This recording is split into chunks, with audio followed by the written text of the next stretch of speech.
How are you, Mr. Dunn Jr.? I'm doing well. You know, it was interesting. I spent the quarantine time starting in March researching our opponent because I couldn't go to work. I wasn't going to loot and riot. It's not really my thing. You got an exemption from having to stay home if you were going to loot and riot. And I started doing this research and found a lot of this corruption. It's hard to believe that even 6 months later now, the book I wrote is actually more true than it ever was, and it was always pretty damn accurate. But what's scarier right now, we're seeing the potential president of the United States prior to an election literally being compromised by foreign governments, his son dealing and peddling influence, all of the things, Stephen, that they hoped and prayed Donald Trump Jr. was doing. Right. All of the things they ran with for 4 years as though it was the gospel with exactly zero evidence. All of the things that when they accused us, we were totally transparent, put everything out there, be like, here, have at it. Right. Hunter Biden was actually doing. Hunter Biden's been doing for years, and now they're okay with it. Right. I mean, when I look at what social media has done trying to censor the New York Post, it's the second largest paper in New York. Wow. It's a 200-year-old institution. They did this, and now the media that lost their goddamn minds every time Donald Trump called them fake news, turns out he was right about the Russia hoax. Now they're calling fake news on their own journalists when the Biden campaign themselves won't even deny that these things are true. Well, that's one thing I wanted to say. That's a big difference between, we showed this on the program, I believe 2 days ago, when your dad was asked by the moderator, Welker, who we'll get into, about Russia. He said, I never colluded or worked with Russia. It is a complete hoax, and you should know. He answered, unequivocally denied it, whereas Biden just goes, yeah, you would ask that question, fat China. Yeah. No, well, and that's the thing. And more importantly, then they put out this thing. Well, Joe Biden didn't have that meeting in his official calendar. It's like, yeah, no shit. Let me look at his Google, at his iCalendar, Ayatollah with Iran and a VPN. Okay, make some calls.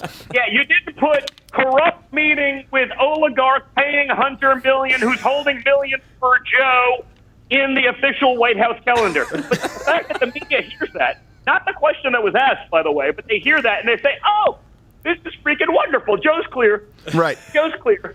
And now you have the media literally today and the Democrats and the never-Trumpers peddling like Iranian disinformation.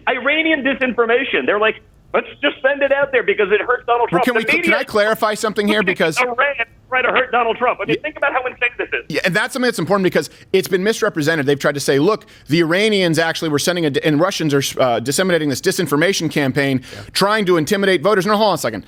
They sent false letters as the Proud Boys to try and intimidate. Do you really think that they're doing that to try and help Donald Trump? Do you really, they're like, hey, send them, say it's the Proud Boys. Donald Trump that canceled the deal where Obama and Biden gave them $150 billion. Yeah, right. Donald Trump canceled that. The Iranians really want Donald Trump to win. Russia really wants Donald Trump to win, who put more sanctions on Russia than any administration, including during the Cold War under Reagan. No, they want Joe Biden to win because they know they've bought him off. Imagine this, Stephen. What they've found already on Hunter. That's like one or two journalists looking. Imagine they've sicked 10,000 journalists on Donald Trump Jr. like they did. Do it to Hunter. Imagine how much more they would find. Yeah. Imagine how much more is there if they were even willing to look, but they're not. And you know what? If there's not enough there, just give him a 10-gram rock, and he'll give you. Everyone knows the keys to the safe with Hunter Biden. let me ask you this. This is actually giving me deja vu from when John Kerry officially endorsed Osama bin Laden. I remember it was so stupid that he released it. It's like, well, if you want him to win, Osama, don't say. No one's wanting your endorsement. Let me ask. Do you think any? Go ahead. But Joe Biden got the Osama bin Laden endorsement too. In the raid, they killed Osama bin Laden. They found the documents that were classified at the end of last year. There are documents between Osama bin Laden and his biggest henchmen saying they wanted to kill Obama. This is back in early Obama admin. They wanted to kill Obama because that would put Joe Biden in charge. Right. Think of Osama bin Laden wanted to kill Obama because that would put Joe Biden in charge. And that by itself would lead to the destruction of America because he's that grossly unprepared. Right. Even Osama bin Laden knew. Right. And they were even saying that endorsement coveted in politics. But I don't talk Osama bin Laden endorsement. And Joe Biden, by the way, was the only other guy in America that didn't want to go in and kill him. I mean, this is the stupidity of Joe Biden. And that well, that's the thing. They thought if they got their entire week. They thought if they got rid of Barack Obama, it would be easy to, dangle the carrot and kind of manipulate Biden. And in Biden's case, it was an actual dangling of the carrot. They were just going to stand behind him with a fishing pole and a carrot. And that's enough. Yeah, that's enough. Maybe a 6-year-old scalp. Just going to it like Yogi Bear with a pie on a windowsill. Let me ask you this: do you think any of this will come up in tonight's debate? Do you think there will be any questions about this? And if not, does your dad have to bring it up? Because there are mixed opinions on that. Listen, I think he has to bring it up. You saw it was supposed to be the foreign policy debate. The second this stuff came out, all of a sudden they eliminated foreign policy. Now they're going to talk about climate change. I mean, think about how stupid this is. And, no one will talk about the facts of climate change. Like, according to NASA, 1.4 degrees since 1860. Yeah. 150 years, 1.4 degrees. Like, yes, that's why California's burning. Not because of terrible forest management, not because of the environmentalists refusing to let people in there to clean up some of the mess and standing dead timber. It's 1.4 degrees. That made all the difference in the world.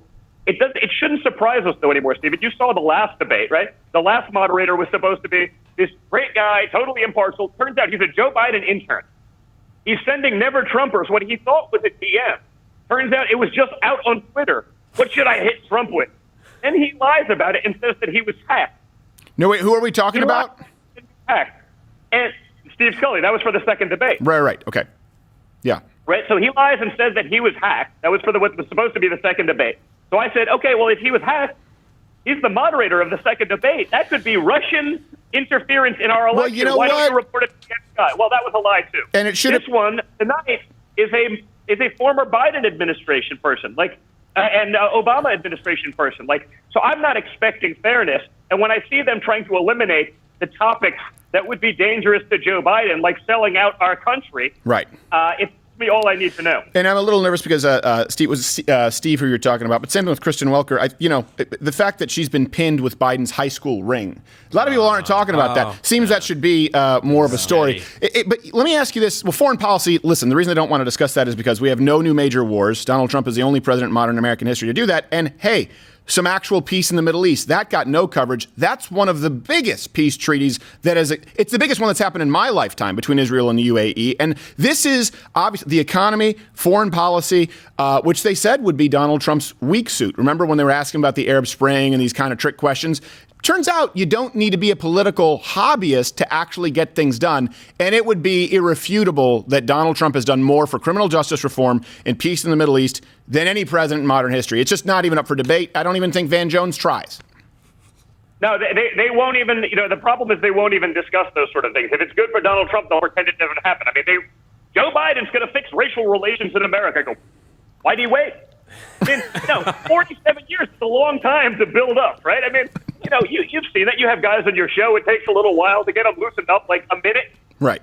47 years is too long. If Joe Biden, if he really cared about these issues, you would think he would have utilized, 38 years in the Senate, or maybe his 8 years as the vice president to the first African-American president. But he doesn't care. It's about pandering. Same with peace in the Middle East. They spent more time fact-checking my sister's speech when she gave, at the RNC, because it was that time when she talked about her 3-year-old son building a little Lego White House. Did he do it by himself? 3, he probably had a little bit of help. What's your point? But they would rather cancel a 3-year-old than talk about Donald Trump's accomplishments. They'd rather cancel a 3-year-old. To be fair, no, they did. No, you're true. You're right. True. To be fair, Biden was very clear about his racial relations plan. It's the Rip Van Winkle approach. So he's waiting a long time. I think it's about 48 years.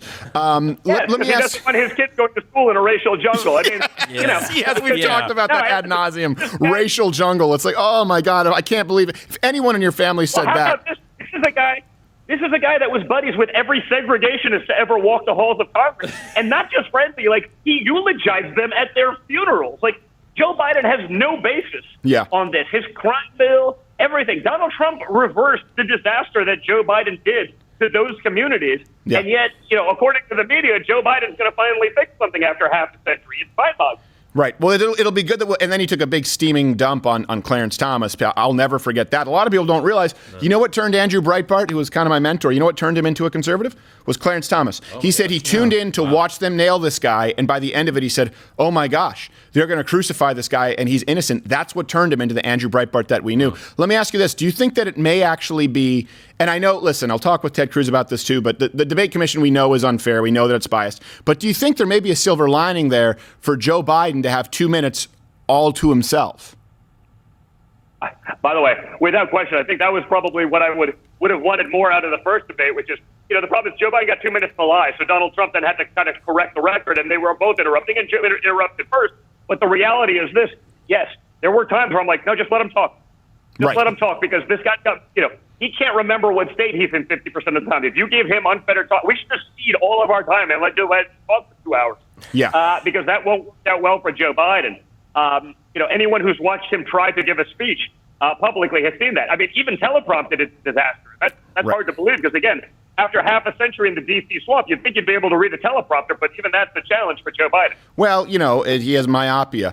Let me ask, well, first off, again, the book is Liberal Privilege, Joe Biden and the Democrats' Defense of the Indefensible. I think everyone needs to read this right now. 2 things. I have a statement first. The one thing that I think would behoove President Donald Trump is, in the last one, rightfully so, he was angry, like you said, because of the moderator. I think when you look at the debates last time, particularly the second debate with Clinton, you know what was really likable about that is he seemed like he was having fun. And so I think the more it seems like Donald Trump is having fun, and even though he needs to be tough, but is there enjoying it, I think that's when he's at his best. And then my last question to you is, because we do have to go, we have Senator Ted Cruz waiting on the line. How do you expect tonight to play out? Listen, again, I do think it's going to be a biased playing field. But, listen, my dad's good at these sort of situations. He's a game time player. He's willing to tackle and challenge the norms. That's why we're getting results. That's why we're getting out of endless wars. That's why we're getting peace deals done in the Middle East. All of these things that we've heard about for our whole lives, but no one's actually ever effectuated. I think he'll do well. Despite sort of that bias, I think, we do have to bring up some of the things that the moderators are going to do whatever they can to avoid talking about. The American people deserve to know, Stephen. Right. I mean, again, imagine it was Donald Trump Jr. and not Hunter Biden. The Republican Party would step in and say, Donald Trump, you must resign. You must step down right now. Remember when they were speculating that you had done cocaine at your speech? Remember at the RNC? And they're like, this guy makes Charlie Sheen look like he looks like Ron Howard. Yeah, no, it was crazy. I mean, and that's exactly.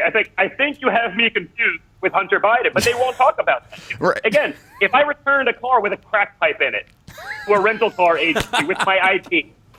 I mean, it would be a story. I'm not saying, hey, listen, we all have our friends with addiction problems. Yeah, hell, I don't drink for a reason. It's not because I was good at it. You know what I mean? Right. I get it.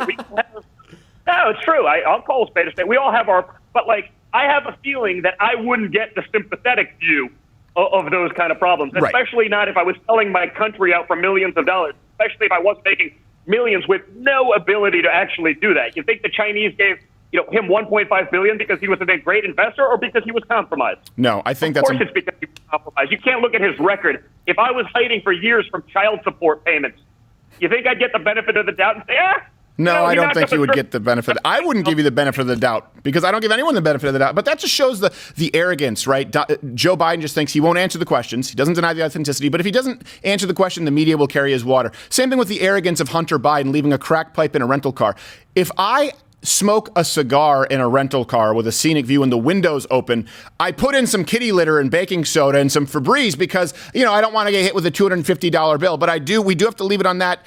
I do appreciate you are one who calls a spade a spade. Also, Joe Biden calls a spade a spade. So we will be back after this with Senator Ted Cruz. The book is Liberal Privilege. Thank you so much, Don Jr. We must go. Watch Good Morning Mug Club live every Monday through Thursday at 10:15 Eastern.